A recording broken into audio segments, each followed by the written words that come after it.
Hello.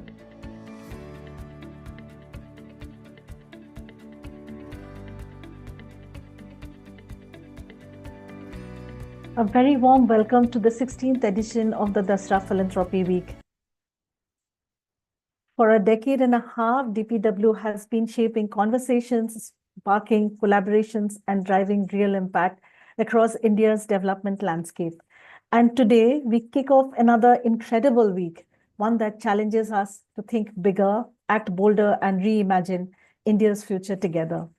As we move closer to India's centenary of independence, DPW 2025 is a platform for us to collectively envision a future rooted in equity, resilience, and opportunity for all. This year, under the theme Rising at 2047, we are bringing together visionary leaders, philanthropists, and change makers to explore bold collaborative solutions to systemic challenges and drive inclusive growth. And this year, DPW is bigger than ever. We are hosting 40 plus convenings, both virtual and in person, with 120 plus thought leaders, 1,000 plus stakeholders, and 20 partners, while also expanding to Bangalore for the first time. With the lens of India for the world for India, our discussions will dive deep into equity, collaboration, inclusion, innovation, measurement, and sustainability. Before we dive in further, here are a few housekeeping reminders to ensure a seamless experience. One, to maintain clear audio and speaker focus, participant mics and videos have been disabled. Please respect speaker privacy and refrain from sending personal messages. Third, use the chat feature to ask questions and engage in discussions. If you face technical issues, send a private message to the host for assistance. Hindi translation is available throughout the session. Simply press the globe icon to access it. Let's get started. Thank you for joining us. With that, I would like to bring together for your attention a really esteemed panel for discussion.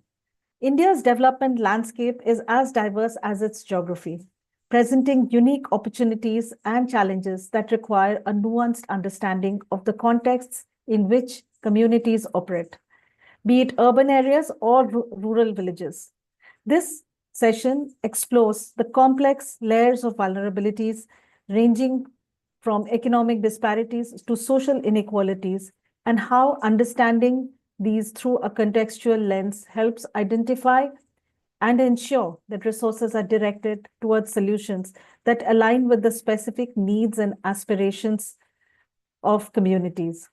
Our panel will highlight the innovative and context-driven approaches that community leaders are employing to tackle inequalities and build resilience, often with the support of philanthropy, unique ways such as risk capital to pilot and scale transformative solutions. With this, I would like to introduce my esteemed panel, each of them an expert in the work that they are doing and also trying to work on similar issues in many ways. I'll start with Avinash. Avinash Krishnamurthy is a co-founder of and director at Biome Environmental Trust. He has engaged in practice and action research in the energy and work sectors in the last 2 decades. He brings to bear interdisciplinary perspectives across natural and social sciences, finance, and entrepreneurship to his work. Next is Manisha Tai. Manisha Sitaram Gule is the executive director of Navchetna Sarvangin Vikas Kendra, an organization that focuses on facilitating access to entitlements, institutional inclusion, advocacy on land rights, enhancing livelihood opportunities, and enabling better education outcomes in climate-sensitive regions of rural Maharashtra. Drawing from her own experience of the challenges faced by marginalized communities, she is actively addressing issues of gender-based violence and promoting access to opportunities for women and girls. Miguel is the founder of Utsa, a leading child rights nonprofit based out of Assam. Northeast India. Miguel pioneered support person services work for child sexual abuse survivors in the northeast of India under the framework of India's anti-CSA law, the POXO Act. His support person services model has resulted in the implementation of Rule 4.8 of the POXO rules, through which more than 200 CSA survivors have been provided with psychosocial legal assistance through the entire justice delivery mechanism. He has also played a big role in advocating for and designing of the Assam Police Shishu Mitra program, one of India's largest child-friendly policing programs. He established the Assam Police Child Rights Center within the Assam Police HQ complex, where he continues to contribute towards the day-to-day implementation of the objectives of the Assam Police Shishu Mitra program. He is an alumni of St. Stephen's College, New Delhi. And the fourth member of my panel, Soumya Sridhar, is an architect passionate about sustainable and inclusive urban development. Her work revolves around the realm of community collaboration and co-creation of pragmatic solutions. Her work spans across social housing, design, and community-driven initiatives, with a strong focus on improving living conditions for underserved communities. Soumya has partnered with organizations like Nivasa NGO, Habitat for Humanity, Jana Urban Space, and Hasiruddaulah, where her work addressed critical issues such as housing, clean cooking spaces, and green urban living for waste picker communities. By blending her architectural expertise with a human-centered approach, designing spaces that are not just functional, but truly reflect the needs and aspirations of the communities she works with, her emphasis on thoughtful project management ensures that every project she undertakes is impactful, sustainable, and rooted in empathy. Welcome aboard. So I will start with my first set of questions to Avinash and Manisha Tai. Your organizations, Biome and NSVK, both work in extremely different geographical contexts. I know Biome works in urban Bangalore and NSVK works in rural Maharashtra. Yet, climate or land-related issues continue to aggravate other challenges in your work. So, from your perspective, and I'll start with Avinash on this one, what are some of the context, community-specific issues in your work that are led by climate and land vulnerabilities? Thank you, Motsini. I'll just give a quick introduction about our work in our organization to begin with. So Biome Environmental Trust, we are based out of Bangalore. We largely work on urban issues. We also work sometimes on rural issues, but our bias tends to be urban. We work primarily on water and sanitation issues. We look at urban water and sanitation. We look at urban water management, kind of the broader resource management. And within that larger context, of course, we look at vulnerability. We look at how universal access to services can be achieved, affordability, and water and sanitation as a right to life, by vulnerable communities. So that's a broad background. We straddle practice to policy. We are implementing projects on the one side with communities, but we are also talking and advocating and engaging with governance to make sure that the good practices are institutionalized. So that's just a brief introduction. So in the urban context, I think I would just want to lay out the broad contours of what we may mean by vulnerable communities. So the first understanding is what we call slums, right? I mean, in the urban context, slums become the imagination of vulnerable communities more popularly. But we must understand that this is really, a combination of migration, land, and housing problem. The city is a labor market. A lot of people are coming looking for work here. And so even within the city, there are different kinds of low-income communities. Broadly, there are those which the government begins to officially recognize, and therefore they exist officially. And these communities can actually access services from formal institutions, that thing. So that's the big challenge, to get communities recognized like this so that they can then get formal access. But there's a lot increasingly there's a lot of informal settlements where a big challenge, like labor colonies, where a big challenge is even the residents are actually a part of land which is privately owned. And if we even speak of formal services going there, even the communities residing there push back and say no, because any kind of services going there, the landowners would then want to evict them from the place in the first place, right? So these communities don't have access to services. They're typically in land which are flood prone, where wastewater flows very easily next to stormwater drains, etc. So these are the combination of things normally that affect their vulnerability. Now overlay on this climate change, and you'll have a flood event or you'll have a drought, it becomes worse for them.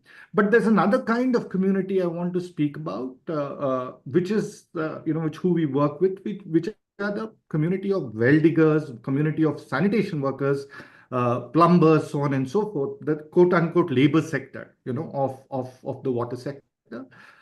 And especially the sanitation workforce, they are the front line of all kinds of risk, especially public health risk.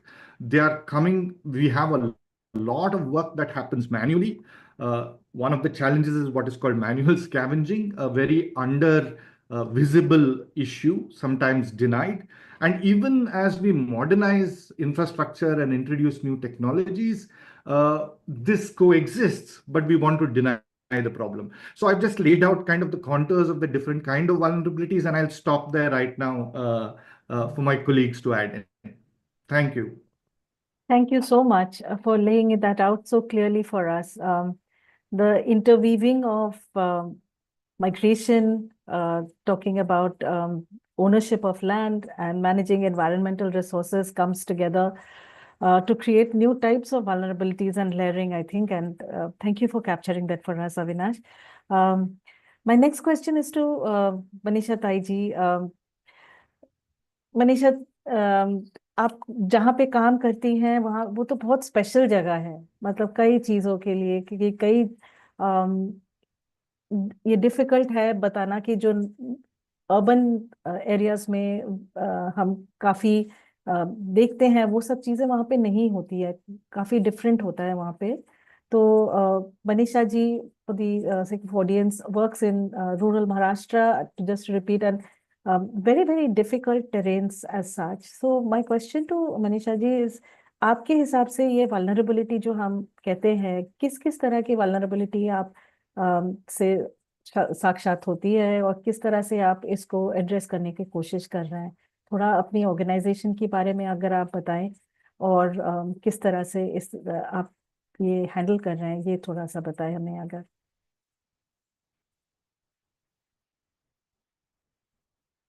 आपकी सुनाई नहीं दे रहे, mute पे हैं आप शायद।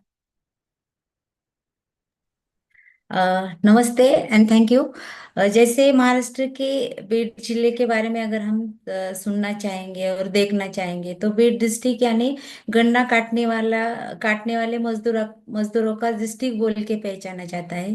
पेट में बेटियों को मारने वाला डिस्ट्रिक्ट बोल के पहचाना जाता है। महिलाओं का यूट्रेस निकालने वाला डिस्ट्रिक्ट बोल के पहचाना जाता है। ये एक महाराष्ट्र का और मराठवाड़ा रीजन का एक सूखाग्रस्त ड्राउट पूर्ण एरिया बोला जाता है इसको। और साथ ही अभी एक किडनी स्टोन वाला डिस्ट्रिक्ट बोल के भी इसको पहचाना जाता है। इस डिस्ट्रिक्ट की अलग अलग काफी सारी अच्छी बातें भी है, बट जो इस पे इफेक्ट कर रही है, ये जो इस बीड डिस्ट्रिक्ट को इस तरह से पहचाना जाता है, जाना जाता है। यहाँ पे नवचेतना 2008 से महिलाओं के साथ, बच्चों के साथ, एनटी डीएनटी जो घुमंतु समुदाय है उनके साथ हम पिछले 15-16 साल से यहाँ पे अलग अलग मुद्दों पे काम कर रहे हैं। जैसे एजुकेशन है, हेल्थ है, या महिलाओं पे हो रही हिंसा है, अत्याचार है, या एजुकेशन है, इन सारे मुद्दों को लेके हम लोग काम कर रहे हैं। यहाँ पे अगर देखा जाएगा तो 15 साल से हम लोग देख रहे हैं कि सूखा ज्यादा बढ़ता जा रहा है, पानी बहुत कम आ रहा है यहाँ पे। तो यहाँ पे जो अलग अलग कम्युनिटी है, जैसे महिलाएं हैं, बच्चे हैं, घुमंतु समुदाय है, या सीनियर सिटीजन है, उनको बहुत अलग अलग तरह से इस पे इफेक्ट होते जा रहे हैं। और ये क्लाइमेट जो हम लोग बात करते हैं क्लाइमेट को लेके, तो उसकी वजह से भी बहुत सारी दिक्कतें यहाँ पे हो रही है। जैसे हम लोग अगर पानी के बारे में सोचेंगे तो पानी बहुत 1,000 फीट के नीचे पानी गया हुआ है। तो जैसे मैंने किडनी स्टोन का डिस्ट्रिक्ट बोला, तो 1,000 फीट अगर पानी है तो उसमें क्षार आ रहे हैं और किडनी का ये बढ़ता जा रहा है। पानी के लिए महिलाओं को भटकंती करनी पड़ रही है। तो महिलाएं जैसे 3-3, 4-4 किलोमीटर जाके पानी ला रही है, तो ऑब्वियसली उनका हेल्थ पे उसका बहुत बुरा असर पड़ रहा है। और साथ ही न्यूट्रिशन उनको नहीं मिल पा रहा है। रोजगार का मुद्दा यहाँ पे हो रहा है। तो रोजगार की वजह से और ये सारी वजह से घर की जो पुरुष है वो डिप्रेशन में हम लोग जाते दिख रहे हैं, मानसिक तौर से उनको हम देख रहे हैं। तो ये जो इनका इफेक्ट है, वो उनका गुस्सा जो है अपने महिलाओं पे, अपने बच्चों पे, उनसे जो कमजोर है उन पे निकलते जा रहे हैं। तो महिलाओं पे जो दिन ब दिन हिंसा है ये बहुत बढ़ती जा रही है, हम लोग देख रहे हैं यहाँ पे। तो रोजगार नहीं है, पानी नहीं है तो रोजगार नहीं है। बहुत सारी जमीन पहाड़ी इलाकों में गई है और थोड़ा सा जमीन है वो भी पानी की इस पे निर्भर है। तो ड्राउट के कारण क्रॉप का जो सिचुएशन है वो दिन ब दिन बदलता जा रहा है। और क्रॉप जैसे लोगों का फाइनेंशियल जो आर्थिक है वो ज्यादा हो रहा है, और जो उत्पन्न है वो बहुत कम हो रहा है लोगों का। तो इसका असर रोजगार पे पड़ रहा है। तो बहुत सारा माइग्रेशन हो रहा है, जैसे अदर डिस्ट्रिक्ट में, अदर स्टेट में ये लोग गन्ना काटने के लिए माइग्रेट कर रहे हैं। तो जब ये लोग माइग्रेट करते हैं तो महिलाओं पे हिंसा बढ़ती है। जैसे एग्जांपल मैंने एक छोटा सा एग्जांपल में लिया यहाँ पे, अगर पीरियड होता है महिलाओं को तो उनको वहां पे कोई कपड़ा लेने के लिए सही सुविधा नहीं होती, या वहां पे कोई हाइजीन की व्यवस्था नहीं होती, या पैड ही उनके पास नहीं होते। तो तुम और हम सोच सकते हैं कि क्या प्रॉब्लम्स होती होगी वो महिलाओं के साथ। और ये बच्चे भी अपने साथ लेके जा रहे हैं, जो 6-7 महीने एजुकेशन के बाहर ये बच्चे रह रहे हैं। ये सारी महिलाओं की दिक्कत अगर हम लोग देखेंगे, ये चुनौतियां महिलाओं पे बढ़ रही है। और ये जो एंटी एंटी घुमंतु समुदाय है, तो ये जो समुदाय है ये गांव से बाहर है, 3-4 किलोमीटर बाहर है। इनका तो कोई रेसिडेंशियल प्रूफ भी नहीं है, आधार कार्ड नहीं है इनके पास, रेशन कार्ड नहीं है इनके पास, कुछ भी नहीं है इनके पास, रहने के लिए अच्छी जगह नहीं है। वो हर बार 3-4 महीने में अपना जगह बदलते हुए, तो हाइजिन है, इनके बच्चों का एजुकेशन है, इनके हेल्थ के सवाल है। तो ये बहुत बढ़ रहे हैं अभी इस सिचुएशन में हम लोग देख रहे हैं। तो पहले से, और अभी भीड़ का नाम तो अब सब लोगों ने सुना है कि वो देशमुख जो हत्याकांड है उसको लेके जो 3-4-6 महीने से यहाँ पे जो चल रहा है वो बहुत बहुत भयानक है। मतलब आप सोच भी नहीं सकते कि यहाँ के लोग, यहाँ की जो सारे ये है तो वो किस तरह से जी रहे हैं। और साथ साथ में एक तो सूखा है, ड्राउट है, क्लाइमेट चेंज है, और साथ में राजनीतिक जो है वो बहुत स्ट्रांगली यहाँ पे चल रहा है। और जाति जाति में यहाँ पे बहुत सारा महायुद्ध की तरह ही लगा हुआ है, कोई किसी को प्यार से नहीं देख रहा है, कोई किसी को ये नहीं देख रहा। इसीलिए हम लोग जो ये जो सारी बातें हैं, तो हम लोग महिलाओं के साथ काम कर रहे हैं, उनकी हिंसा कम करने के लिए काम कर रहे हैं, बच्चों के साथ काम कर रहे हैं, बच्चों का एजुकेशन, वो माइग्रेट हो रहे हैं वो बच्चों को रोकने का काम कर रहे हैं। तो ये सारी जो बातें हैं तो बहुत इफेक्टिवली महिलाओं को इस चुनौतियों का सामना करना पड़ रहा है, बच्चों को चुनौतियों का सामना करना पड़ रहा है, और एनजीओ को भी बहुत सारा सामना करना पड़ रहा है। क्योंकि जो राजनीतिक लोग हैं यहाँ पे वो नहीं चाहते कि अच्छी एनजीओ यहाँ पे काम करे, लोगों को सपोर्ट करे, उनका एक आवाज बनाए। तो थैंक यू। एनजीओ का आवाज।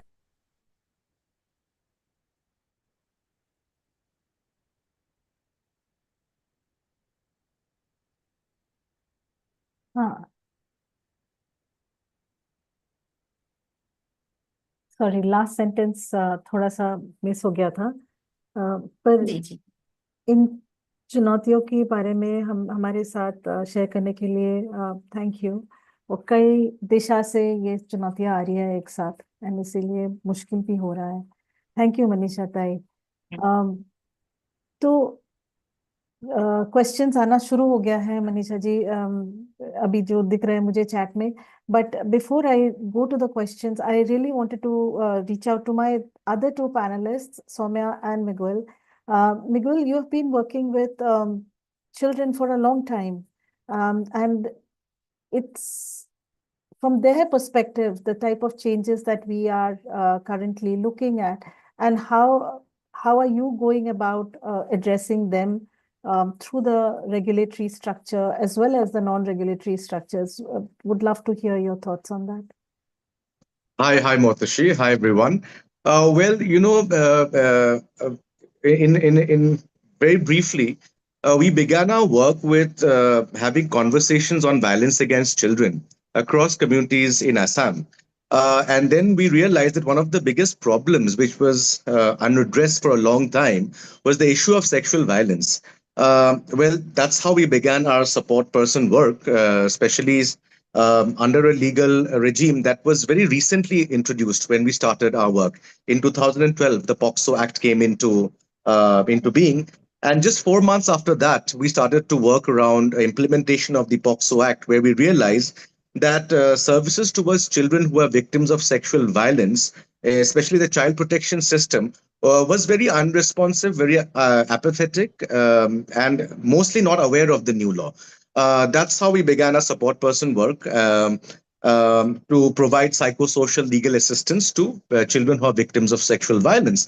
Now, while working with children who are victims of violence, we constantly came in contact with the child protection system. And the police system was the gateway to that, right? And it was one of the most apathetic system that we had seen. And that's what kind of began my conversation with the Assam police leadership, that every time a child goes up to a police station, the child is ill-treated, right? Of course, there were different intersectionalities. Like there was a deeper problem of how the police responded to children, and that was linked to their, demographic or political profiles. So then, which resulted finally in the beginning of the Assam Police Shishumitra program, through which we provide assistance to the Assam Police to introduce child-friendly policing practices across the state and to strengthen the police system in responding towards not only victims of child sexual abuse, but as well as victims of vulnerability, other victims of crime, and children who come in conflict with the law. Now, while working in these two programs, what we had realized is how the system responds and what are the factors which decides of how a system responds to a child, right? And there we saw particular areas. One is the migrant problem. Assam, as we know, has a huge migration problem. For us Assamese, everyone is an outsider, right? Especially the problem from Bangladesh. So economic, social, environmental, and political context in Bangladesh actually has pushed people, a lot of communities to come and settle in Assam. They settle in the sandbars, very underprivileged communities, regular, flooding. As we know, Assam every year has massive flooding, and 40% of the land in Assam is inundated. So what happens is these people then move into towns and cities looking for better, livelihood opportunities, and they settle in again very, isolated, informal settlements. Now. They are all constantly living in a context of vulnerability. If we look at the Assam Human Development Report, which was published in 2014, the people living in the riverine areas or people from Bengali speaking Muslim migrant communities are very low as far as human development is concerned. Not only that, because like I said, we have a foreigner issue, right? And the issue of the outsider, which has led to a lot of acts like the Illegal Migrants Determination Act, the Foreign Implementation of the Foreigners Act, the NRC, and finally the Citizenship Amendment Act, which constantly isolated the community more and more. And that's where we see the problem of sexual violence. If you look at the problem of child marriage in Assam itself, you see the highest comes from the riverine areas or from communities that belong to the the Bengali-speaking Muslim migrant. The other problem, the vulnerable population, are tribal children. Assam is massively 13% of the state, as in Northeast, consists of tribal people. And here we see that we know historically the problem was with identity. So every tribe basically asserting their right to self-determination, which led to a lot of historical conflict, and which also defined the community's relationship with the state and with other communities, right? So here as well, for almost 20 years, there was constant conflict with regard to ethnicity.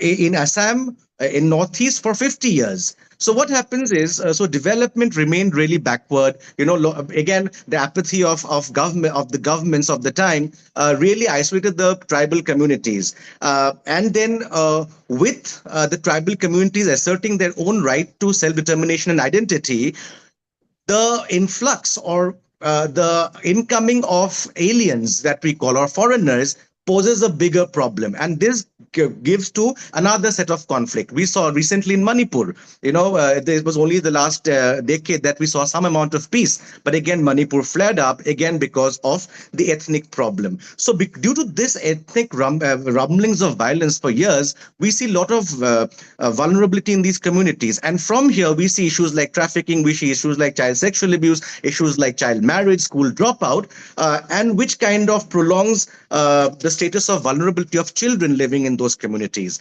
The third very interesting community is the tea garden community. Since 1850s, the British companies had got them as cheap labor to work in their tea gardens. So we have what almost 20% of the population of Assam consists of Adivasis from tea garden communities. Well, here also same. They live in tea gardens, very closed units, live in very miserable conditions in the labor lines. It is intergenerational, because what happens is, when if a child goes to school and gets educated, they feel they lose their land within the tea garden and their housing. So they feel that, okay, if I at least stay here and work as a laborer, I get my parents' job, right? So schools don't matter. Plus the politics of the caste Assamese, which has always isolated the tea garden, laborers. Mostly vulnerable are the ex-tea garden tribes, who were at one point in time employed in a tea garden, but due to various factors have now moved out of the tea garden. They have no social protection at all, very scant. If at all there are policies, they're very badly implemented. So even tea garden children, if you look at the data, you will see kidnapping and abduction, child marriage, child trafficking, child sexual abuse are some of the biggest problems that we see from tea garden children as well. And they also live in continued, state of poverty, because if you look at, even with the Plantation Labor Act, if you look at their wages, it's just 228 to 250 rupees a day, which is minuscule. So these are some of the vulnerabilities, community-specific vulnerabilities that we have seen through our entire work in Assam for the last 15 years. Thank you so much. This is a issue that I think we can spend our whole day and more trying to just put the picture out and what needs to be done just across the whole, both in terms of specific communities themselves and also the intersection points between one community to another. Thank you for raising it and placing it before us, Miguel. I'll come to Soumya, and I know she's also working with a very, very unique cohort of folks. Her work is very well known. And my question, Soumya, is also to you to say that, how are you weaving in vulnerabilities, addressing vulnerabilities with the groups that you currently work with? If you could say a little bit about your work and then also the type of vulnerabilities that you're currently dealing with. Yes, thank you. Thank you, and hello to everyone. So just giving a gist on what we do at Hasirudala. Hasirudala is a social impact organization that focuses more on securing social justice for waste pickers. It's through direct interventions in the areas of identity rights, access to education, healthcare, housing, skill development, market, and employment access, and also some multi-tiered policy advocacies. So we work around 16 cities, 64 villages, and one city in Andhra Pradesh. And from the data that we've been collecting from all these cities, reveals like 51% of the waste pickers in the waste management sector are women. And I think I could relate a lot to what Avinash was saying about how the informal settlements are settled mostly in the parts of stormwater drains and all of that. So we see in these informal settlements, women are more among the most vulnerable people because they face social challenges, safety concerns, and income instability, and some kind of gender discrimination. So these, likewise, like how they lack a lot of formal recognition, this also like lets them lower their access to the essential public services, the amenities, or any kind of formal services. So this even deepens their vulnerability in the community. So And with the increased urbanization, like the cities become a labor market and a lot of climate changes and the rising temperature and everything, you see consequently women bear the brunt of the entire climate change and the vulnerability. They play a very dual role. Like they have a caregiving responsibility, they have a financial responsibility, they have a livelihood opportunity, and all of that. So they try to support their families, and this is all when they are enduring their gender harassment, and within the households, also within the community, and also with the work that they do. For just in giving an example in the community, how the vulnerability is set, because we work majorly for the a lot of other aspects, but I'm specifically talking about the urban hazards, what's happening. So during the heat stress, you see these families are adjusting, and with the temperature that's been rising in Bangalore, and we having an already a notice on the heat wave, right? So they kind of adjust their entire routine, the work schedule in through the day. So they work very early. They wake up very early for the waste picking. They go early for the waste picking, and they try to finish it even before there is a peak heat. Like so, they try to rest during the peak heat, and they start resuming the work post the sundown. So they kind of rest down in between, and then they start working for the early morning hours and the early setting down time. But you see, the women in the community, they continue to work. They continue to work, and because they go back to their houses, cooking and other responsibilities, and they work under a very heated roofs, right? So this kind of increases their physical and mental stress as well. That combined with these climate extreme heat, climate change, and some social tensions within the household is just been lashing out on the women. Yeah. So another example very similar to what on the heat is we've been working very closely for the urban floods in the in informal settlements in Bangalore, that is waste picking settlements. So during these floods, women again face a very dual responsibilities where they have to manage the flooded area, like clean the area, uh, the entire inundated area, taking out the water from the households. And they're also equally responsible to take care of the kids. The kids are again staying back at home because of the urban flooding, and they don't want, they cannot access to go to school.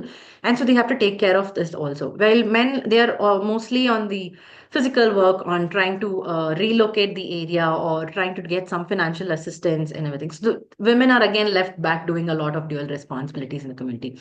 So this pushes them into even more of vulnerability. Yeah. So that's one thing. And also when you see women in the community face they face very limitations in accessing the financial resources because they've been juggling between two roles and everything. So the decision making power is also very has a very gender disparity, like compromising on the social standing dignity within their own communities.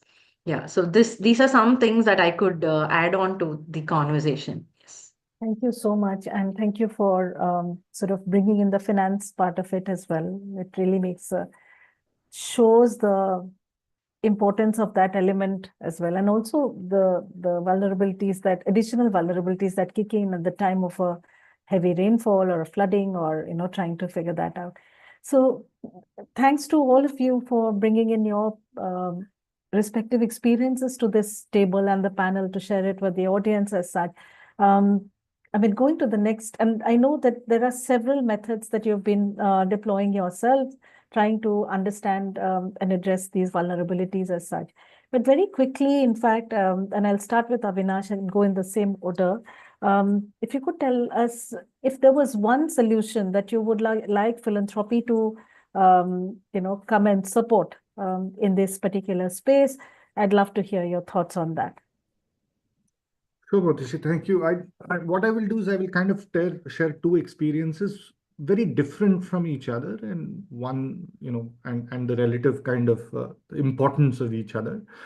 So one is, what we can call quite successful, where we worked at a slightly resource level for the city and the town. So, Bangalore treats its wastewater and transfers this wastewater as a part of a large government project to a lake that comes to Devanahalli, which before this water came had borewell, which was dependent on borewells as deep as what Manisha Tai was, referring to 1,000 feet, 1,200 feet. So, which had very significant kind of drought vulnerability and water scarcity.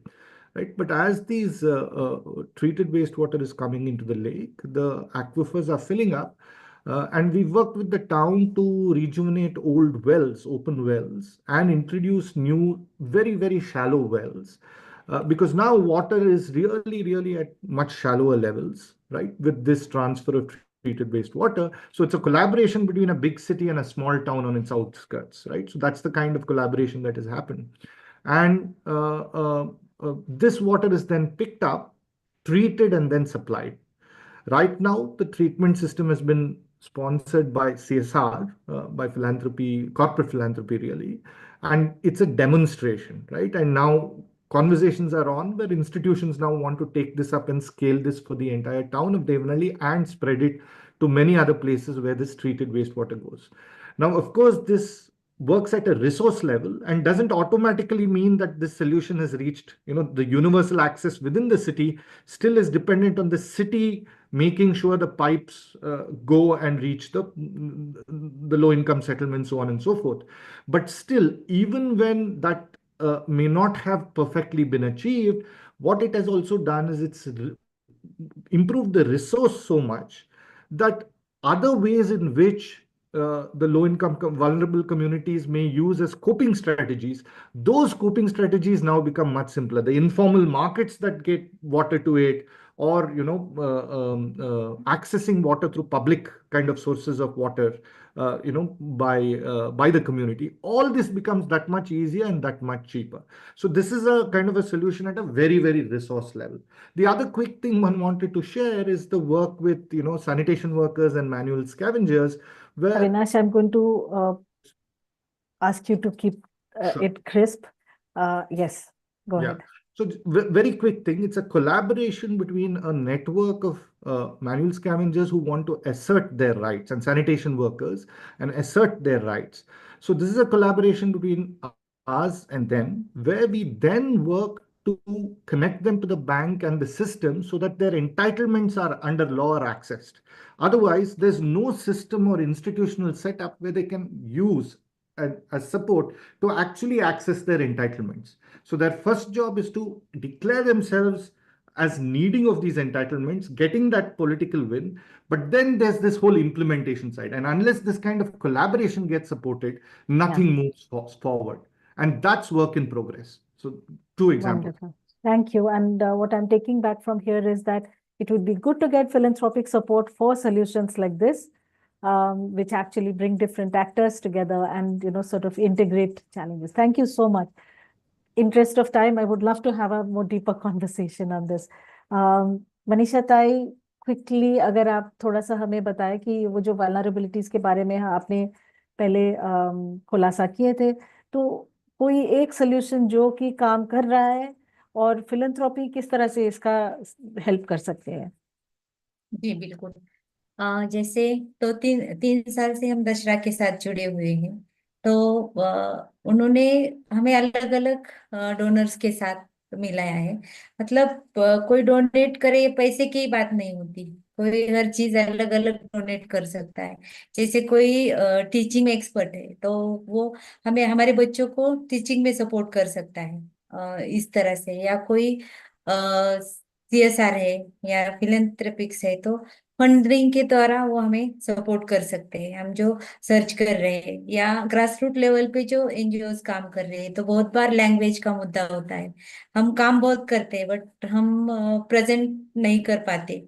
तो जैसे हमें language को लेके या qualification को लेके या हमें जोड़ने से लेके हमें अलग अलग जो ग्रास रूट लेवल पे संस्थाएं काम कर रही है उनको अलग अलग तरह से सपोर्ट कर सकते हैं। बट हम जो यहाँ पे मॉडल क्रिएट कर रहे हैं तो हम सस्टेनेबल तरीके से कर रहे हैं। एग्जाम्पल अगर हम देंगे तो हम लोगों ने सेल्फ हेल्प ग्रुप बनाए हैं। सेल्फ हेल्प ग्रुप को अलग अलग सा ट्रेनिंग दिया है। जैसे मार्केट लिंकेजेस का ट्रेनिंग है, बिजनेस खड़ा करने का ट्रेनिंग है, या मार्केटिंग का स्किल ट्रेनिंग है। तो अलग अलग ट्रेनिंग उनको दिया है। और अलग अलग बैंकर्स के साथ भी हम लोग जुड़े हुए हैं, जहां से हमने उन महिलाओं को पैसा लोन देने का काम किया है। तो उस तरह से हम लोग लोगों ने जो डेयरी डेवलपमेंट किया है, दूध संकलन शुरू किया है गांव लेवल पे, तो ये एक सस्टेनेबल मॉडल हम लोगों ने बनाया है, बहुत अच्छी तरह से वो बना वंडरफुल, है। और अभी वंडरफुल। अभी हाँ जी, और अभी जो महिलाएं है, ये 2 साल पहले शुरू किया था हमने दसरा के साथ मिलके। तो अभी अगर हम लोग देखेंगे तो 500 महिलाओं का माइग्रेशन हमने रोका है। और छोटा सा सपोर्ट था जो दसरा ने हमें किया था। तो इस तरह का सपोर्ट अगर हमें मिल पाता है तो हम लोग अच्छी तरह से एक सस्टेनेबल मॉडल गांव लेवल पे बना सकते हैं। तो एक छोटी छोटी बातें हैं जो एक दूसरे के साथ मिलके नेटवर्क बिल्डअप करके, हर तरह का नेटवर्क, माहिती वाला इंफॉर्मेशन वाला नेटवर्क है, फंड रेजिंग वाला नेटवर्क है, हमें सिखाने वाला नेटवर्क है, इस तरह के अलग अलग अगर नेटवर्क बने और हम साथ काम करने लगे। और एक बात मैं यहाँ पे जरूर बोलना चाहूंगी कि हमारा अनुभव ऐसा है कि हम किसी सीएसआर या फंडर के साथ अप्रोच करना चाहते हैं तो वो लोग बहुत बार अपने सिटी के आगे पीछे काम करना चाहते हैं। तो मैं सबसे एक रिक्वेस्ट भी कर सकती हूँ कि अगर आप सिटी के आगे पीछे ही काम करते रहेंगे तो हम लोग जो रूरल में काम कर रहे हैं, रूरल में जो समस्या है, उनको उनके साथ कौन काम करेगा? ये सरकार की जिम्मेदारी है। पर हम सब मिलके एक एडवोकेसी करेंगे, एक आवाज बिल्कुल। बनाएंगे तो बिल्कुल हम लोग लोगों को सपोर्ट कर पाएंगे और हम जो ख्वाब देख रहे हैं तो उसको आगे ले जा सकते हैं। Thank Thank you, Manisha Tai. Wonderful speaking to you. Miguel, again, just in the interest of time, there's just so much experience that you have. Quickly, if you could tell us, Thank- something that has worked and also what philanthropy can support. See, I think one thing that has worked is what I believe. I always believe that system is sustainable, right? So the engagement and dialogue and partnership with this child protection system is an area that needs to be more worked upon because we see system can achieve that scale, that impact that no one person cannot or one organization can possibly not. So I feel that more engagement on partnerships and strengthening of systems because the system, what I have seen is the basic problem is the lack of belief in child rights, and of course the second is the more technical aspects of working in the child protection space. So if these areas are taken care of or supported, I feel then we can achieve change at scale. I would like to add two more points. Secondly, very important fact is that while there is so much focus on education and healthcare, there is this kind of this apprehension about child sexual abuse work or work around child marriage. Even if you look at the overall budgeting or by the government of India, very minuscule for child protection. So I think child protection is an area definitely that should be focused on when we're talking about development of children or protection of children in northeast of India. Thirdly, and the last is that see what we should realize that the local context in northeast of India has a different kind of intersections. One is the ethnic relationship between different communities. Secondly, the problems posed by the larger borders, right? So there is no platforms for discussion or collaboration, state to state, community to community, state to country, especially more no paradiplomatic initiatives as far as Right. children's protections are concerned. Mhm. So I think that is an area which needs focus as far as philanthropy is concerned. Thank you so much. Thank you so much, Miguel. Soumya, Yes. Yeah. same So question. yes, I'll just keep it short. Okay, so now I'm adding on to all of these. I just want to add on to what Hasradallah does is we also because since we're working with waste pickers play an important role in mitigating the climate change. But yes, yet like they're overlooked in the entire climate change aspect. Like they face the brunt of all of it. So I want to like specify on two solutions that works was. One is to just increase on the financial stability and in the leadership in the community. We do a lot of trainings that involves financial literacy and leadership development in the community. This kind of lets them gain the confidence to pursue livelihood. So these are more like a pilot that we would like to expand, and I think that would be more of an interest in the community. Also, two things on the urban hazards is we work very closely with Biome for one of a solution is doing recharge wells in the community for urban flooding. So to just to reduce the inundation in the community. So that kind of that's a pilot again, and we have yet to receive some kind of feedback again for the next monsoon rains. But I think that's more effective because that's the major issue in the community. The inundation is a major issue. Just the flow of water is not passing through in the communities. That's the issue, right? So I think this works much better. So this is maybe one of the solutions that I could look at, and the other one is on the heat stress because we are going towards the heat waves now. So we also have some pilots that we worked around cool roofing technologies, where we have these alufoil or in very roofing that happens on top of the actual roof. That's again in a very inclined way, and you can adjust the inclination as per the movement of the sun. So this kind of reduces a lot of temperature in the inside the households, and this has been worked in the community and something that I could look at as one of the good solution that we've worked in the community. Yeah, that's Fantastic. Thank you so much. This has been such a rich discussion, and I'm sure the audience has, and I definitely am taking back so much with me as such.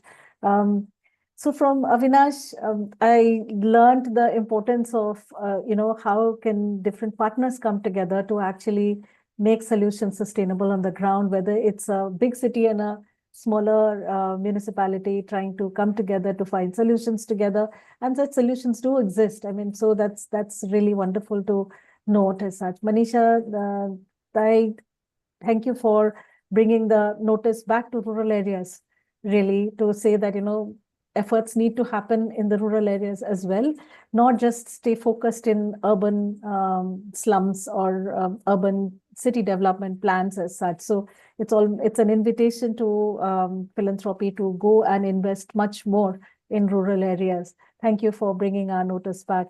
Nikhil, thank you for reminding us for how important it is to keep the system in view and not really go through vertical solutions, which may be successful in the short term, but really have no future as such. So how can you actually target changes in the system that can help you address the issues down there? And Soumya, thank you for bringing the notice back to such a very critical cohort of people who make our lives simple day by day and get so little attention as such. Thanks very much for coming together. And there is a feedback poll, in fact, which is going to go around now. And for the session as such, really hope I mean, just because of paucity of time, we could not address questions. My sincere apologies, but I hope that you all are taking back the nuggets that were just shared around. Yeah, the feedback poll is already there.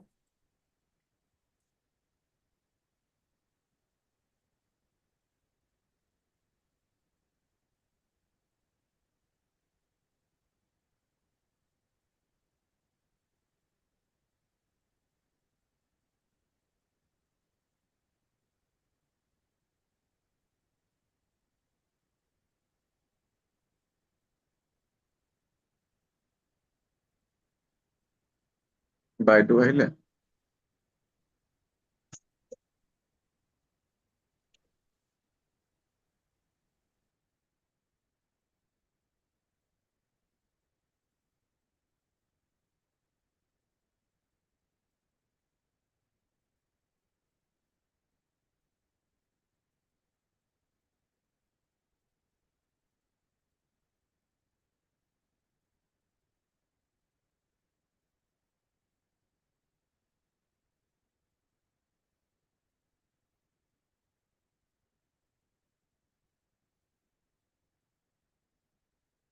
We've got the results as such. Thank you very much. And with that, I will end the session. All the best to many more sessions ahead in DPW. Thanks. Thank you. Thank you. Thank you. Thank you. Thank you.